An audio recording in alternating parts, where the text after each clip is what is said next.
Hello there. I'm back with a new video. I thought I would do a process video. I haven't done this much, and it's been a while since I've done any filming, but I was encouraged by one of my CM sisters to get back to it, so here I am. And I am here with trying to work on one of the sketches that is put out for the virtual crop this weekend. And I'm looking at sketch number 1, and I will try to link up the download for this PDF. There are 4 virtual crop sketches for this virtual crop. And if you do one of these or all of them, for each one you post on time by Tuesday at midnight Central, you have an opportunity to win a prize. They do random drawings for each of the sketches, and they have a different prize package for each one. So it's a lot of fun and worth it, and you get lots of inspiration seeing everybody's ideas. So I thought I would use the new Birthday Bonanza. Great new collection. It does coordinate beautifully with last year's Party Time Brights and Party Time Blues. And it has, you can see, a variety of fun, bright colors.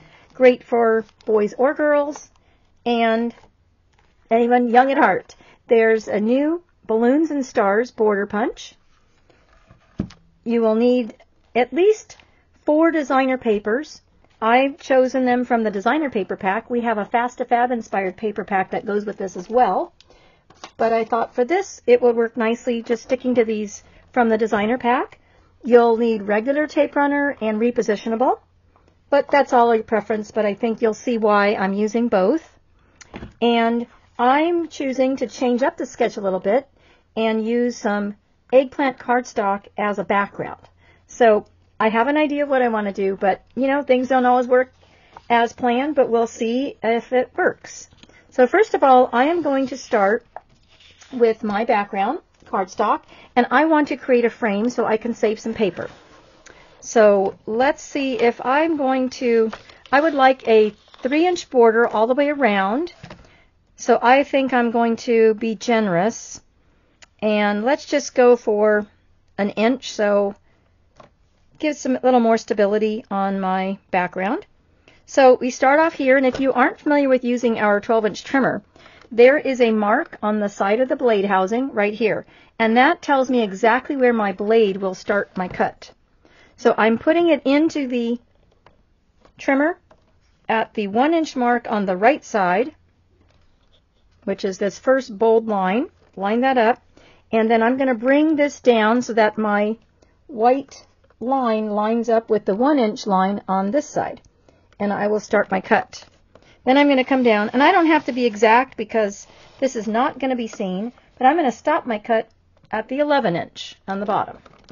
Lift it up, rotate it 90 degrees, and I'm going to repeat.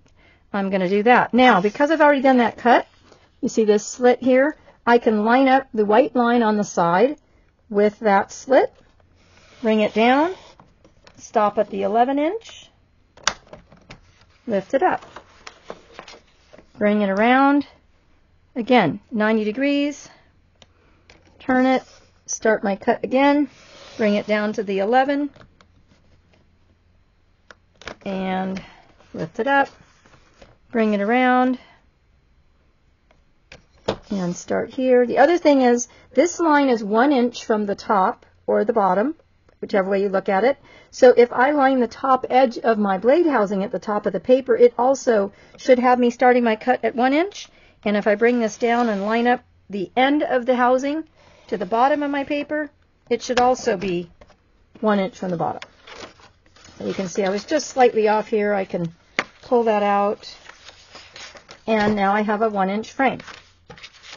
So now you see I have my 2 frames with a 1-inch border all the way around, and I am planning to make this into a 2-page spread. A lot of us like to do that, so that's why I've cut 2 of those. And then you see I have the inside piece that I cut out. It will not go to waste, but this is a great way to save your cardstock because all of this is going to be covered up. So I'm going to use this, and I will be punching borders out of this. Let me put that aside. So now I have the paper that I've chosen, which will be the background on top of here. So I want to cut off 3/4 of an inch on the side. So here I'm putting it on this side. Whenever you're cutting something 1 3/4 inch or less off of a paper, I like to use the measurements on the right. It's just easier. You have more paper on your base here to keep it stable. So we'll just put that aside. I'm going to rotate this 90 degrees. Again, do the same thing. Line it up 3/4 inch on the right. Oops, that moved a little bit. And we'll slice that off. So now I have a piece that is 11 1/4 inches square. So you'll see this as I put it on my mat, which is really handy to use. This our 13 by 13 custom cutting system mat. It helps me to see everything and line it up. So you can see that now. I did some math earlier, so this gives me a 3/8 inch border all the way around. And I'll do that on both. And on this, I'm going to use my regular tape runner, just because it's a little stronger. And I'm going to go right around the edge. I can do it on the back of the paper, but this time I'm just going to go right along the edge of my frame, or the background cardstock. Just being careful to stay close to the inner edge so it won't show when I put my background paper on. So this is a fun way just to add a little more interest to any layout by creating this little background with cardstock. Just gives you another little border. A lot of people like to mat their photos. Well, just think of this as matting your whole layout. So if I use my mat, I can see that I can start this at 3/8 inch all the way around, but for this I can pretty much eyeball this and just get it in place and stick that down.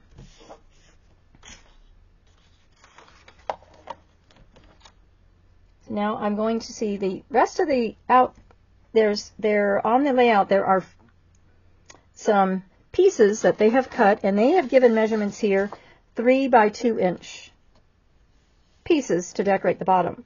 I like odd numbers, so I did a little math, like I said, and I need to fit 5 on here, 2 1/4 inch wide pieces.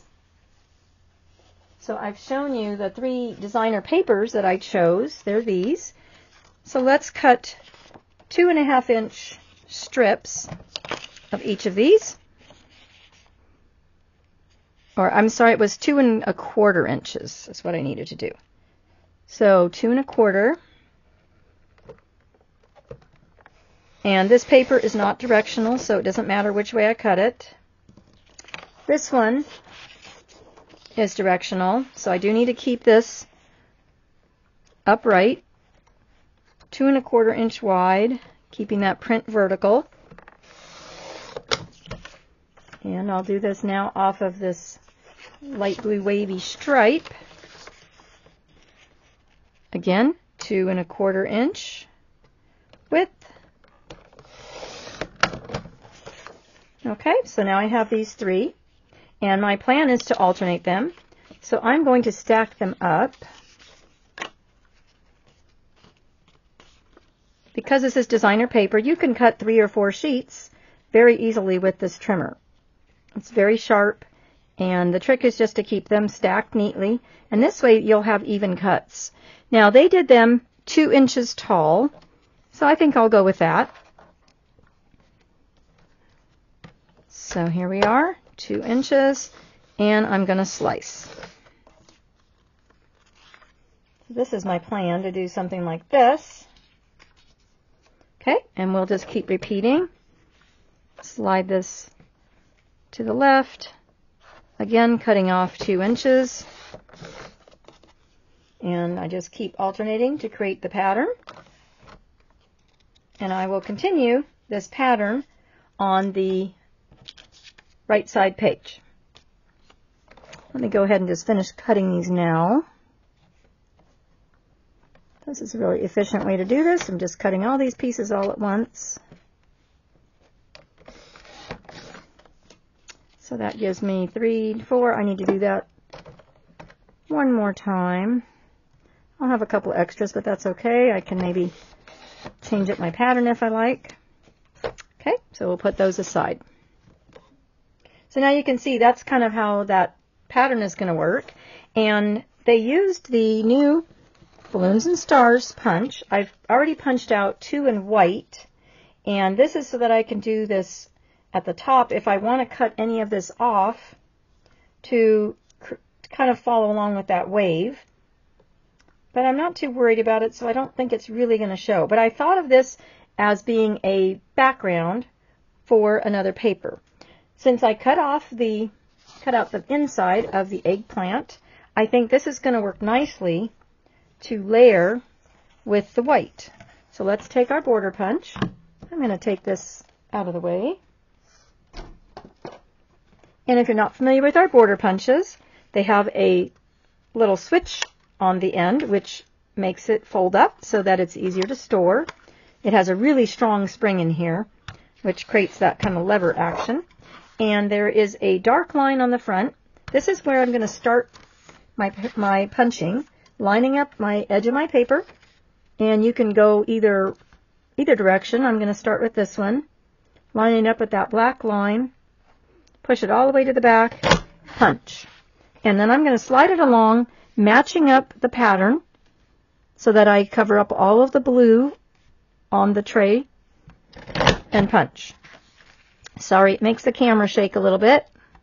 Again, I'm going to repeat until I get to the end of my cardstock.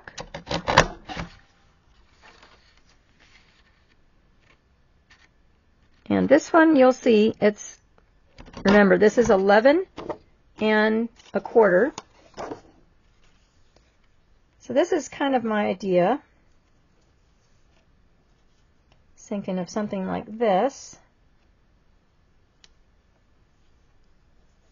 So what do y'all think? So I will have to cut a little more because, remember, this was 11 1/4. And I have to decide if I want the design to go all the way across over the background cardstock, or if I just want us to line up with the green. So let's just do some more punching. I need another piece so I can piece it together.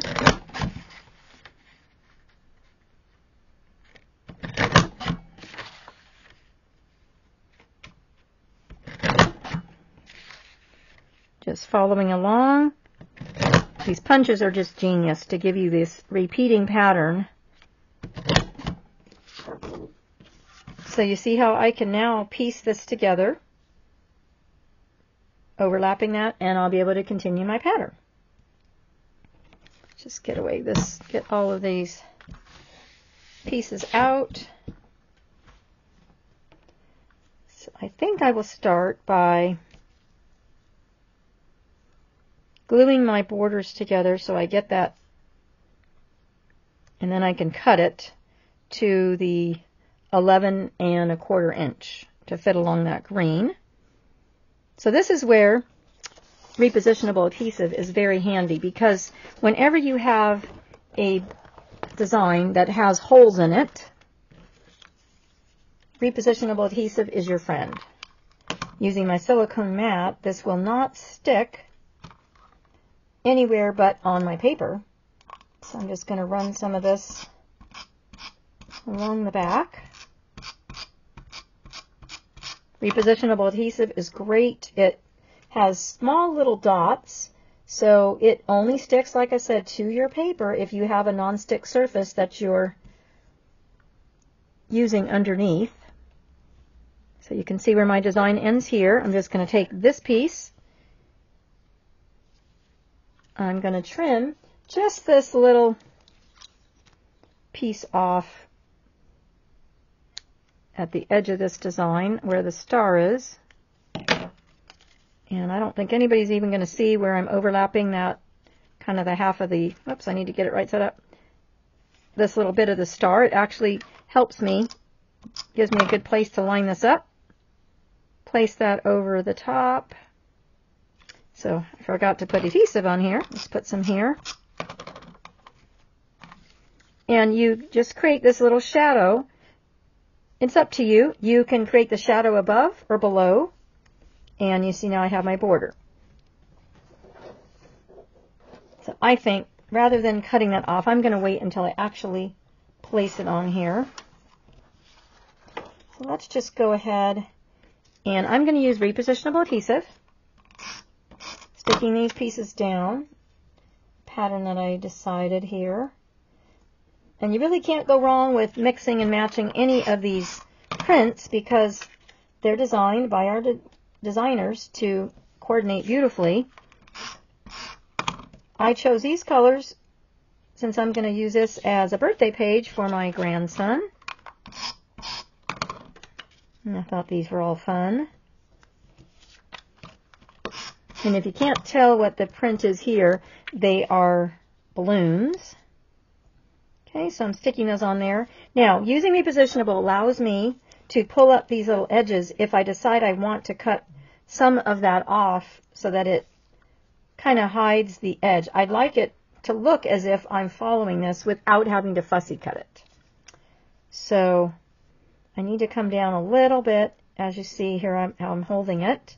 And I'm going to just snip off some little pieces that are showing above it. Not getting too fancy. Trim a little there. See, that follows that curve. I need to trim just a little off of this one. Let's see. And again here. So repositionable adhesive gives you some time to work with it. And over time it becomes permanent, so no worries there. A little bit of this. I didn't measure this, but it looks like the repeat is about 2 1/4 inches, so that's why it's working that I'm cutting that same corner off of each of those pieces. So that's my idea there. So let's glue that down, again using my repositionable adhesive, and then I will snip off the end. Just coming along the back here. So quick. Let's see, I can get it, do a little bit more.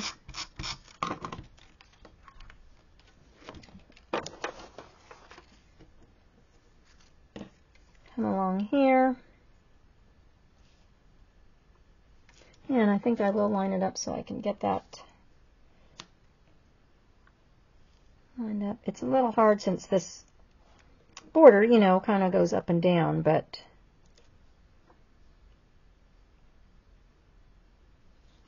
let's see, I need to come a little lower, I think. I'm kind of using this lower edge of that star as my guide. And there we go. I think I need my microtip scissors. These are the best. They have a Teflon coating, so they are non-stick. So, you know, I have adhesive on the back. This will not gum up my scissors. And I can just snip that off, get in there. The difference between our scissors is the microtip, it's, as its name suggests, it has a really fine tip. So you can see the difference with the multi-purpose scissors. So when you really want to do some fine cutting, when you want to get in there, and the blades themselves are thinner, so like here, I can get right in there and clip that off. So that's what I did there. So that's the base now of my design. And let's see, they also have, on the sketch you'll see, they created 2 mats for photos. But as you know, a lot of our collections come with these beautiful variety mat packs. And you get an assortment of colors. You have designs that are vertical and horizontal. I like 4x6 photos, so if I just choose 2 of the larger mats, they're 4.5 by 6.5, I will automatically get a beautiful 1/4 inch mat all the way around. So let's see, I've got a lot of that purple already going on. Hard to see here, but there's a little bit of that kind of a lime green down there. And it picks that up here. So I think something like that will work. And we have a lot of embellishments. Look at these cute embellishments here. My favorite embellishments now that Creative Memories has. They've come out with a lot of these embellishment packs with epoxy stickers. Aren't those fun? So I have lots to choose from here. So many choices. I can go with something like this. When I'm looking at embellishments, I try to find ones that pick up the colors in what I've already used in my layout. So we can do something like coming across here at that hip hip hooray.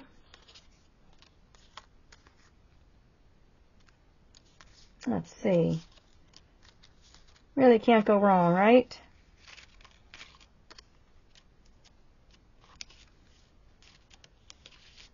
I think I'll go with some more balloons up there.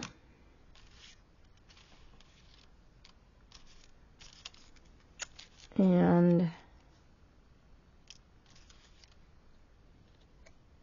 this cute cupcake would be here. Something like that. Possibilities are endless, right? So I think you get the idea. We can do something like this up here. If I did that, I think I would do something more towards the center. Pop that up with some foam squares.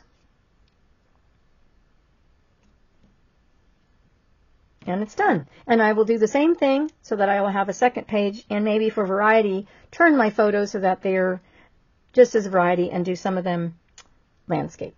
So thank you for joining me. Hope you learned something new and that you are encouraged to join in with the virtual crop.